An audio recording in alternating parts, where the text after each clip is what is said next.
Hello, Namaste, Adab. Welcome to KSP Review. Today I just saw this movie. Absolutely brilliant. Coolie of Rajinikanth. Actually larger than life అనే concept mostly Rajinikanth cinema నుంచి వచ్చి ఉంటుంది. Because what ever he does, okay, 100 మందిని కొట్టినా, పైనుంచి దూకినా, transformer పైన విలన్ని పడేసినా, ఏ చేసినా కూడా అన్క్వశ్చనబుల్, కన్విన్సింగ్గా ఉండేది. But somewhere I think as he was started growing old, 70+ అలా అయినప్పుడు, ఇలా బాగుండదేమో, ఇంకేమైనా చేయాలి అనుకున్నప్పుడు ఆయనకి సరైన కొన్ని సినిమాలు దొరకలేదు. Of course Jailer was decent enough, but I think now it's rearrival of Rajinikanth అని చెప్పొచ్చు ఒక రకంగా.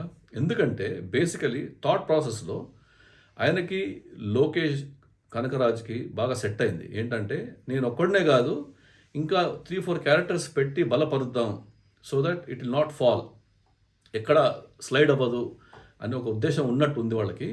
అందుకే ఒక నిర్ణయం తీసుకున్నారు. So hats off to Rajinikanth, because despite being such a big super star, he he's given space to many artist. Okay, starting from in the order of performance, in the order of నాకు బాగా నచ్చిన విధంగా చెప్పాలనుకుంటే Soubin Shahir, wow, ఆయన dance కానీ, ఆయన fight కానీ, ఆయన ఎక్స్ప్రెషన్ కానీ, ఆయన చూస్తే భయం వేస్తుంది, ఆయన చూస్తే నవ్వు వస్తుంది, అప్పుడప్పుడు ఆయన చూస్తే చాలా మెచ్చుకోవాలనిపిస్తుంది ఆయన డ్యాన్స్ అవి చూస్తుంటే. I think is a brilliant actor. ఆయనకి ఎంత స్పేస్ ఇచ్చాడు రజనీకాంత్ అంటే ఈక్వల్గా. అదేంటంటే ఒక అండర్స్టాండింగ్ ఉంది కదా, the more you give the more you get అని, ఆ ప్రిన్సిపల్లో ఆపరేట్ అయినట్టుంది. రజనీకాంత్ ఎంత స్పేస్ ఇచ్చాడో రజనీకాంత్ అంతా హైలైట్ అయ్యాడు. తర్వాత మన Akkineni Nagarjuna, wow, I don't know if I can say a new villain has arrived in Indian context. ఎందుకంటే నాగార్జున గారు ఇష్టపడకపోవచ్చు ఇలా నెగిటివ్ రోల్స్ చేయడము. But once again Lokesh, hats off to you for pursuing. ఆయన చెప్పాడు ఇంటర్వ్యూస్లో 6 నెలలు వెంటపడ్డానని. ఎందుకు వెంటపడ్డాడో, ఎందుకు నాగార్జున తీసుకున్నాడో సినిమా చూస్తే అర్థమవుతుంది. So this movie I think is made with lot of conviction, and that conviction he's paid off. Absolutely, there is no dull moment. Okay, for some people, to some of my friends, they said towards the interval అంత బాగలేదు, second half చాలా అదిరిపోయిందని. కొంతమంది second half అక్కడక్కడ dull అయిందని అంటున్నారు. But నాకైతే throughout the movie they was never a dull moment. ఎక్కడ తగ్గలేదు టెంపో కానీ, జోష్ కానీ అది. And more importantly, thanks to my friend, again we went to a beautiful theatre called Biraj in Miyapur. అక్కడ పటాకా అండి, దివాళీ ముందే వచ్చేసిందా అన్నట్టు అనిపించింది. ఐ థింక్ అప్రాక్సిమేట్లీ 800,000 ఆడియన్స్ ఉన్నారు, but they gave the effect of 20,000 బిగినింగ్లో. అలా ఇస్తే ఏమవుతుందంటే ఒక మూడ్ సెట్ అవుతుంది. ఇలాంటి సినిమాకి అబ్బా ఫస్ట్ డే వెళ్ళినందుకు ఒక సార్థకత అనమాట లభించింది. సో అక్కడి నుంచి ఆ మూడ్ సెట్ అయింది. ఇంకా చెప్పాను కదా, సోబిన్ షాహిర్ తర్వాత అక్కినేని నాగార్జున తర్వాత ఉపేంద్ర వచ్చినప్పుడు అయితే నాకు తెలిసి కర్ణాటకలో కూడా అంత చప్పట్లు వచ్చిండవు, అంత విజిల్స్, అంత కేకలు. సో ఫిల్మ్ లవర్స్ మన వాళ్ళు, I loved that. Hats off to all the film lovers of the first show. ఆ తర్వాత చూడాలి, మన వెయిటింగ్ ఫర్ అమీర్ ఖాన్. ఏంటి మళ్ళీ అమీర్ ఖాన్ వచ్చేసి ఆపేసి మళ్ళీ పార్ట్ 2 అంటారా అని చిన్న భయం పుట్టింది. ఎందుకంటే పార్ట్ 2 ఐఎమ్ వెరీ టైర్డ్. అలా ఏం చేయకుండా నీట్గా వైండప్ చేశాడు. అస్సలు my biggest question to my friends was, Lokesh ఎలా కన్విన్స్ చేశాడు అమీర్ ఖాన్ని? అంటే రోల్ బాగాలేదని కాదు, it's a cameo role. Literally last 10 minutesలో ఆయన 5 minutes ఉంటుంది, డిఫరెంట్గా చేశాడు. అమీర్ ఖాన్ కూడా చాలా వింతగా ఒక రకమైన ఆనందం పొందుతూ ఉంటాడు ఆయన. నేనే చేశానా, ఇదే డిఫరెంట్గా చేశారని. And plus of course 2 heroines got a very good space.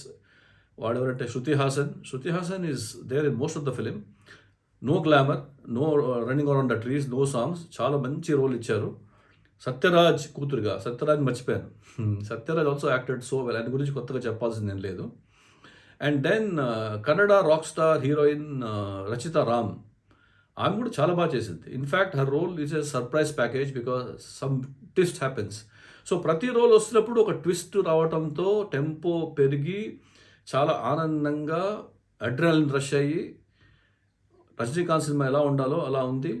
And how can we forget our top hero Anirudh అనుకుంటాను. ఆయన ఫేవరెట్ ఏంటంటే ఈ లోకేష్ కనకరాజ్ సినిమాలో కొన్ని ఇవి ఉంటాయి కదా, ఫైట్ బిట్స్ ఉంటాయి కదా, ఆయనకి ఇస్తే ఆడుకుంటాడు అనుకుంటా ఆయన. ఒక్కొక్క fight bit which is running into 5 to 8 minutes, ఒక్కొక్క మ్యూజిక్ అండి, ఒక్కొక్క బ్యాక్గ్రౌండ్ స్కోరు, లేచి డాన్స్ చేద్దాం అనిపించేలాగా ఉంది. Absolutely brilliant and brilliant and brilliant. And it was not monotony his music. కంప్లీట్‌గా వేరే రకంగా ఇచ్చాడు. బట్ చాలా టెంపో ఉంది. So, Lokesh, Anirudh, Rajinikanth, the entire casting and the story all put us into a grip and చాలా ఎంగేజింగ్‌గా, అబ్జర్వింగ్‌గా ఉంది. So, don't miss. And one more thing I want to tell you. Lokesh ఎక్కడో నేను కాంప్రమైజ్ అవ్వను వైలెన్స్‌లో అన్నాడు. ఇదేంటయ్యా బాబు వైలెన్స్ ఎక్కువ ఉంటుందా అనుకున్నాను. వైలెన్స్ ఎక్కువ ఉంది, లేదని కాదు. కానీ దాని ఇంపాక్ట్, ఎఫెక్ట్ చాలా తక్కువ ఉంది. ఎందుకంటే రజనీకాంత్ అన్ని ఫైట్స్‌లో ఒక చిన్న లైట్ రవిని చూపించడము, ఒక చిన్న డిటాచ్‌మెంటు, ఒక నవ్వు తెప్పించడం అలా ఉంది కాబట్టి అద్భుతంగా ఉంది. Master film maker and master actor. Hats off to you and definitely go and watch this film in the theatres. Good engaging experience. ఈ రేటింగ్ దగ్గర నాకు ఇబ్బంది వస్తుందండి. ఎట్లా ఇవ్వాలి రేటింగ్? రజనీకాంత్‌కి ఇవ్వాలంటే 5 ఔట్ ఆఫ్ 5 ఇస్తాను. నాగార్జునకి 4.5 ఔట్ ఆఫ్ 5 ఇస్తాను. మిగతా వాళ్ళందరికీ 4 ఇస్తాను. అనిరుద్‌కి 10, 5లో 10 ఇచ్చేస్తున్నాను. సో, ఓవరాల్ మీరే క్యాలిక్యులేట్ చేసుకోండి. డెఫినెట్‌గా if you think that if giving 3 makes you go to the theatre and watch, it's 3. Right? And hats off. Thank you very much Lokesh and Rajinikanth and the whole team for giving us a good engaging experience.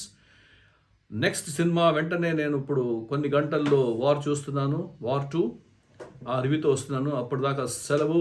నమస్తే. By by to KSP. Love you all.